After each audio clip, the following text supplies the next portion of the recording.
बच्चों, आप आ गए। आज की हमारी कहानी का नाम है छोटा परिवार सुखी परिवार। बिनुपुरा नामक एक गांव था जिसमें एक रामू नाम का एक किसान रहता था। उसका एक छोटा सा परिवार था जिसमें उसकी पत्नी गौरी और उसकी बेटी सोनी थी।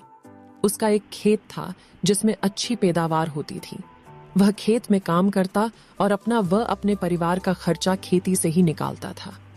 एक दिन उसको खेत में काम करते करते सायाम हो जाती। वह अपने आप से ही बोलता है, अरे रामू, मौसम को देखो, शाम हो गई, घर चल, आज तो तेरे को बहुत ताने सुनने पड़ सकते हैं।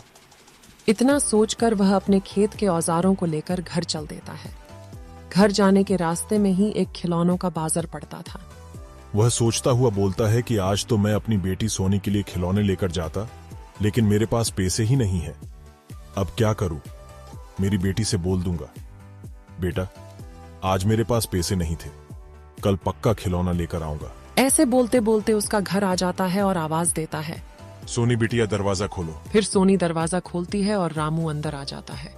अरे मैं तो खेत के औजार को ही ले आया, चलो कोई बात नहीं, अब मैं कल घर से ही ले जाऊंगा।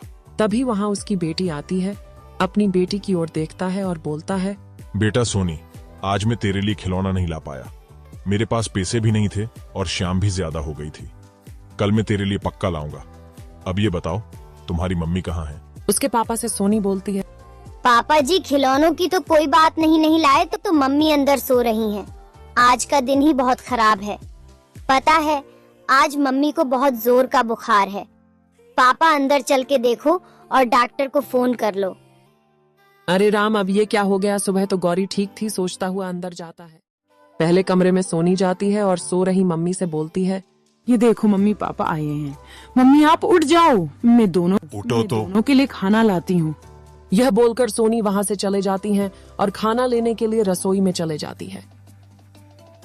अरे ओ भाग्यवान, ऊँटों, क्या हो गया तुमको? इतना ज्यादा तेज बुखार कैसे हुआ? सुबह तो तुम ठीक थी, आज खाया क्या था? जरूर कोई अबड़ सबड़ चीज खाई होगी तुमने। नहीं नहीं, ऐसी कोई बात नहीं है जी, रुको मैं वहीं आती हूँ। अच्छा तो सुनो, बात इसी थी कि मैंने आज ज्यादा गर्मी होने के कारण 2 रुपये वाली आइसक्रीम खाई थी। अरे गौरी, 2 रुपये की आइसक्रीम में जाने कितनी गंदगी मिलते हैं। बुखार तो होना ही था, मुझे बहुत भूख लग रही है, मेरे को अभी खाना खाने दो। ऐसा बोलकर रामू खाना खाने के लिए चटाई पर जाकर बैठ जाता है। हाँ, अच्छा सॉरी, दोबारा नहीं खाओगी आइसक्रीम। बड़े स्मार्ट बन रहे, उल्टे पाव चल रहे हो। मैं भी सुबह से अब खाना खाऊंगी, भूख ही नहीं लगी थी, मैं आती हूँ। फिर गौरी भी खाना खाने के लिए रामू के साथ बैठ जाती है। इतने में ही सोनी आ जाती है, जो अपने साथ मम्मी और पापा के लिए 2 प्लेट खाना खिलाती है। उन प्लेटों को चटाई पर रखती है। सोनी थकी होने के कारण चारपाई पर जाकर सो जाती है। रामू का थोड़ा दिमाग खराब हो गया था।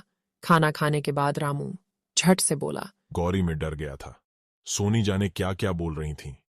तुम और तुम्हारी बेटी एक ही दिमाग की हो।